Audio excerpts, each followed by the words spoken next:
It's my pleasure to introduce our first speaker, Kate Brock, Executive Director of Ocean State Action.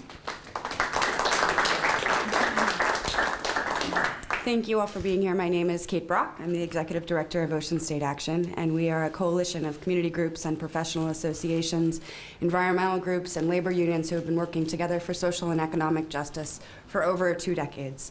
And to start off, I would like to thank Representative Valencia and the co-sponsors of this legislation for introducing this really important bill that I hope will spark an important debate and conversation in Rhode Island that will extend long beyond this year's session and inform the General Assembly's work going forward. We need to have a real conversation about what tax breaks for the wealthy are doing to our state and about the regressive nature of our state's tax structure, where the poorer you are, the higher percentage of your income you pay in taxes. Now, while many will herald the higher than expected revenue receipts as our saving grace, it does nothing to address the underlying inequity in Rhode Island's tax structure. We all know that the fairest and most responsible way to raise revenue is a graduated personal income tax structure, one that ensures that the wealthy pay what they are certainly able to pay, that the top 5% of Rhode Islanders must be required to pay their fair share. And I applaud Rep. Valencia for asking the members of the General Assembly to do just that. Our state and our nation are in the midst of the worst economic crisis in a generation. Times like these call for us to come together and find shared solutions. Unfortunately, we've seen just the opposite happen.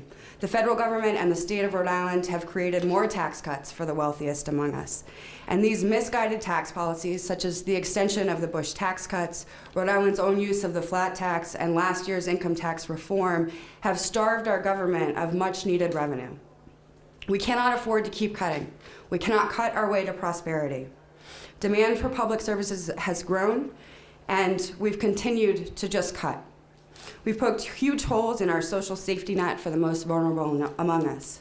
Our child care assistance program has been decimated. We've seen a 90% decrease in state investments for this critical service that helps low-income families go to work and know that their children are actually being cared for in a safe setting.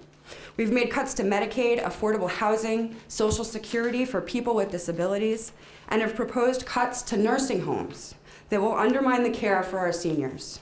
We've slashed aid to cities and towns. Our roads and bridges are crumbling around us. We see school closings and property tax hikes and increases to beach fees, which disproportionately affect the working people of Rhode Island. We're literally asking seniors to sacrifice the quality of their care. We're literally asking children to sacrifice their schools and their teachers. And in the midst of this, we've cut taxes for the wealthy. There's something wrong there.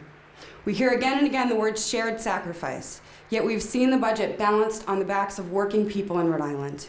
It's time to actually share the sacrifice, and that means ending tax breaks for our state's top earners and passing the 95.5 Civic Responsibility Tax Plan.